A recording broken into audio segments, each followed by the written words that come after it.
Do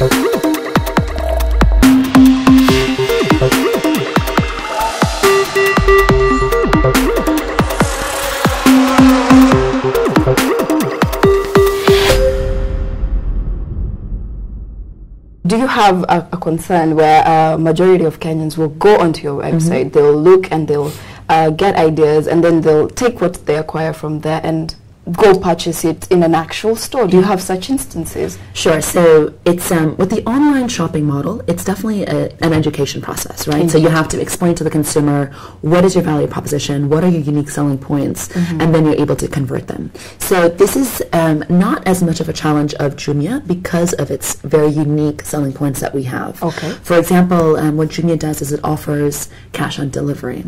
So oftentimes people are very skeptical of shopping online, because they're saying, okay, well, I see these products, but I want to go in person and buy it in person, like you said, because I know I'll actually get what I pay for. So what Jumia promises is, don't worry, because it's cash on delivery. So you place an order for something, don't pay for it. You get it first. We'll deliver it, then you see it, you test it out. If you like it, you keep it. If you don't, return it, and it's for free.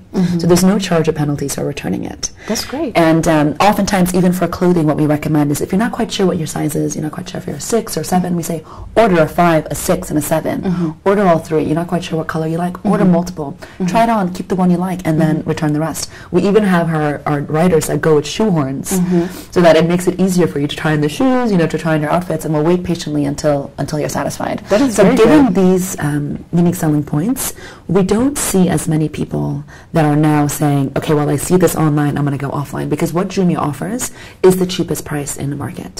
So if you compare our prices versus what you'll find elsewhere in the brick and mortar space, our prices are more competitive. So one, we have the price, which is the biggest reason why people convert. 2 is convenience, and the third is the lack of risk. So they see the good price, they see the convenience, and there's no risk because it's cash on delivery and free returns. So there's no reason to go to brick and mortar stores. That's a very attractive model. They're hooked. Yeah, that's a very attractive model for a shopper. Yes. And you talked about the price. What are the products that you guys have online? What brands maybe? Because I've been on your site. You have pretty good stuff. Yes. Yeah. So what are some of the things that you guys have? So first of all, Jumia sells only brand new items. So all our items are brand new, and everything comes with a warranty. Wow. Okay. And that being said, we have 2 larger categories. So one is general merchandise, and the second is fashion. Okay, so in total, we have 15 categories with more detail into each one of this. So electronics is one of our best-selling categories, as you would imagine. Indeed. Fashion is another one of our big-selling categories. What's interesting that we notice is that the Kenyan population is very brand conscious when it comes to electronics. Indeed. So when payday comes, we'll see everybody, going into the website and trying to buy that Samsung or that Sony, that fridge, the TV, the computer. But when it comes to fashion, it's less brand conscious. So people are looking for a good deal. They're looking for something that looks good, that has good quality, but is a good value. And brands are not as important just yet.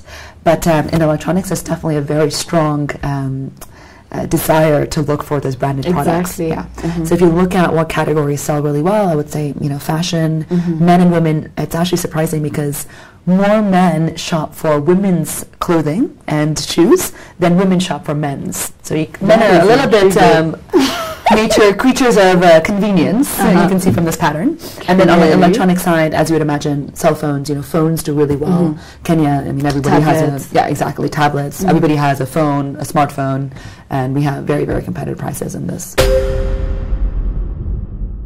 We have a very robust firewall and protection system because we're part of an incubator, which is one of the largest in the world, which is international. So they have the right precaution and measures in place, which makes us untouchable really from the outside. We have a team that sits in Europe, our IT team, with a big server there in Europe as well. So again, that reduces some of the risks that we might potentially face.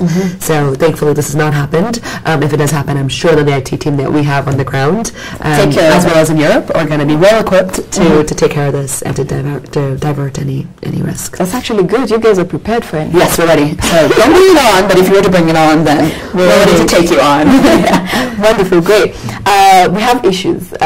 Customers and clients have worries that they don't get full disclosure of prices and issues such as hidden costs. Do you have that Jumia? And generally speaking, how would you advise a customer to ensure or to find out or make sure that they're not being given any hidden costs in an online shopping platform? So on Jumia, what you see is what you get in terms of the product itself, because we have a team that takes photos, we have a team that writes the description, and we try to make it as close as possible to actually walking into our store and seeing it. Okay, so that's one aspect of it. In terms of the actual cost, so our price is there. It shows it with VAT. Everything is included when you see the price on the website, on the product.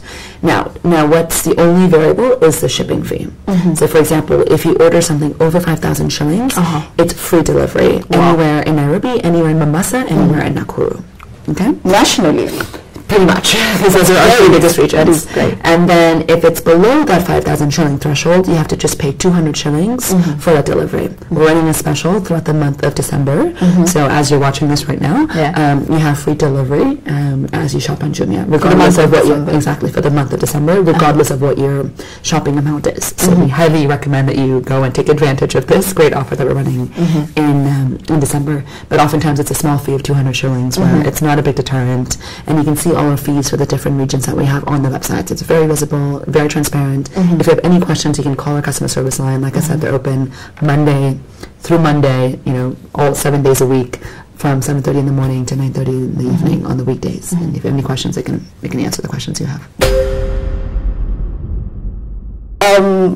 E-commerce is the future of commerce in Kenya. Do you believe this? Absolutely, of course I believe it. Skeptics. Look, I think if you look at Europe, if you look at America, e-commerce accounts for about 15% of the retail segment, and obviously it's a lot more developed there.